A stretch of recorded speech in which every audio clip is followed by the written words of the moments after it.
আসসালামু আলাইকুম। আশা করছি যে যেখানে আছেন সবাই অনেক ভালো আছেন। তো সবাইকে মনিরাস ওয়ার্ল্ডে ওয়েলকাম।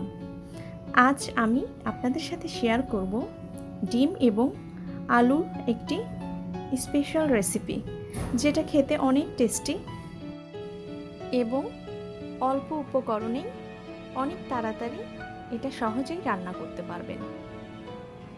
এটা রান্না করার জন্য শুধু পটেটো এবং ডিম প্রয়োজন। বাসায় মাছ মাংস না থাকলেও এই রেসিপিটা যদি রান্না করেন অবশ্যই গোস্তর চেয়েও বেশি ভালো লাগবে খেতে। আশা করছি আপনারা এটা বাসায় ট্রাই করবেন।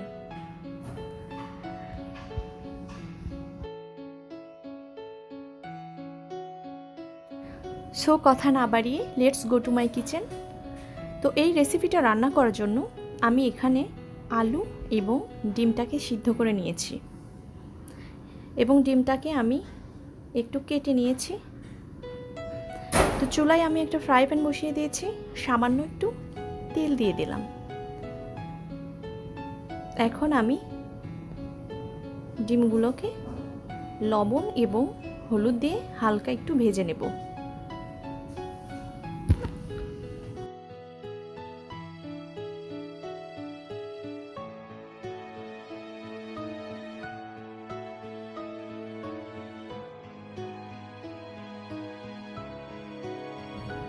ডিমটা ভাজার টাইমে অবশ্যই খেয়াল রাখতে হবে ডিমটা একটু উল্টিয়ে পাল্টিয়ে ভালো করে ভেজে নিতে হবে, অনবরত নাড়তে হবে।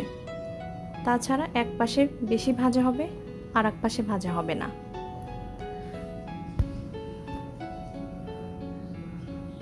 তো আমার ডিম ভেজে আমি উঠিয়ে রেখেছি। এখন আমি একটা প্যান দিয়ে দিলাম চুলায়। তো আমি তেল দিয়ে দিলাম।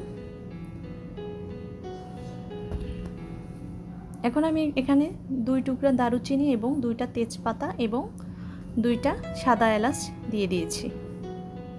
এবং আপনারা হয়তো খেয়াল করবেন যে আমি অনেক কম মশলা এবং তেল আমার খাবারে ইউজ করি।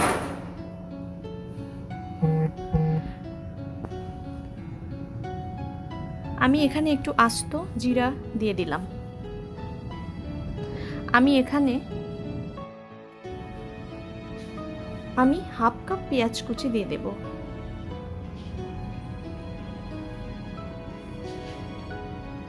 পেঁয়াজটাকে ভালোভাবে ভেজে নেব, বাদামি বর্ণ না হওয়া পর্যন্ত আমি এটা ভাজবো। এবং আমি যে আলুটা সিদ্ধ করেছিলাম সেটা আমি ভালোভাবে একটু ভেঙে নিয়েছি। আমি এখন ভেঙে রাখা সিদ্ধ করা আলুটা দিয়ে দিচ্ছি। এটা আমি একটু তেলের সাথে ভালোভাবে ভেজে নেব। আমি একটু ভেজে নেওয়ার পর তারপর মশলা অ্যাড করব। এতে করে আলুর যে খারাপ ফ্লেভার সেটা থাকবে না। এখন আমি এখানে মরিচ গুঁড়া দিয়ে দিলাম 1 চামচ। এখানে আমি হলুদ গুঁড়া দিয়ে দিলাম হাফ চামচ। লবণ দিয়ে দিলাম পরিমাণ মতো, পরে প্রয়োজন হলে আমি আবার দিয়ে দিব। আমি এখানে 1 চামচ জিরা গুঁড়া দিয়ে দিলাম। আমি এখানে 1 চামচ ধনিয়া গুঁড়া দিলাম। 1 চামচ রসুন বাটা দিলাম। 1 চামচ আদা বাটা দিয়ে দিলাম।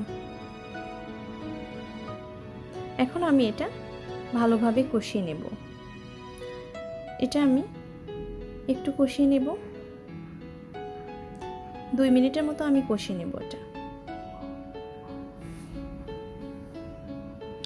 এই তো কষিয়ে নিয়ে আমি এখানে জাস্ট হালকা একটু পানি দিয়ে দিলাম।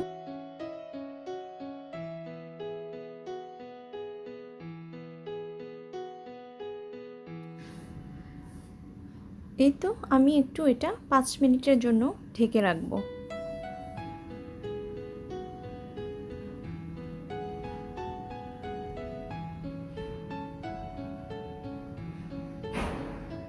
আমি ঢেকে রেখেছিলাম।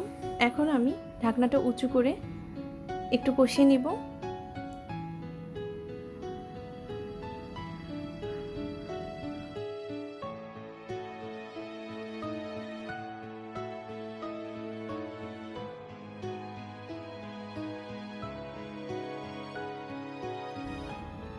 এখন আমি পানি অ্যাড করব। আমি এখানে 2 কাপ পরিমাণ পানি অ্যাড করব। যেহেতু এটা আলুর তরকারি সেহেতু পানিটা একটু বেশি দিতে হবে, কারণ এই রান্নাটা কমপ্লিট হওয়ার পর এটা ঝোলটা টেনে আসবে। এই তো আমি 2 কাপ পরিমাণ পানি দিয়ে দিলাম।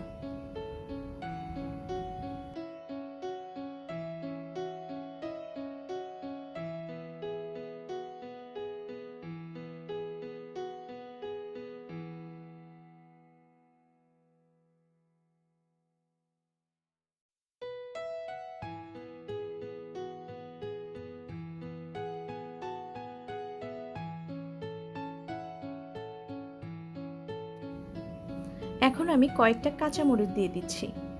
আমি একটু বেশি কাঁচামরিচ দিলাম, যেহেতু আমি শুকনা মরিচ গুঁড়া কম ইউজ করেছি।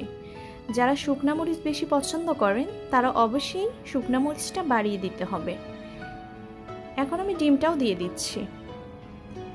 ডিমটা দিয়ে দিলাম এবং আমি এখন এটা ঢাকনা দিয়ে ঢেকে দিব। 10 মিনিটের মতো আমি এটাকে কুক করে নেব।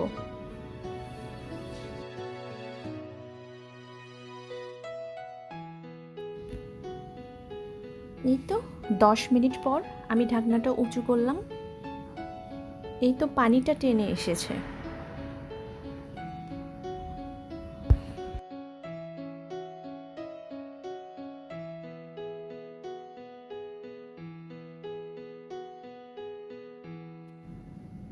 আমি এখনও 1 চামচ জিরা গুঁড়া দিয়ে দিব। জিরা তরকারিটা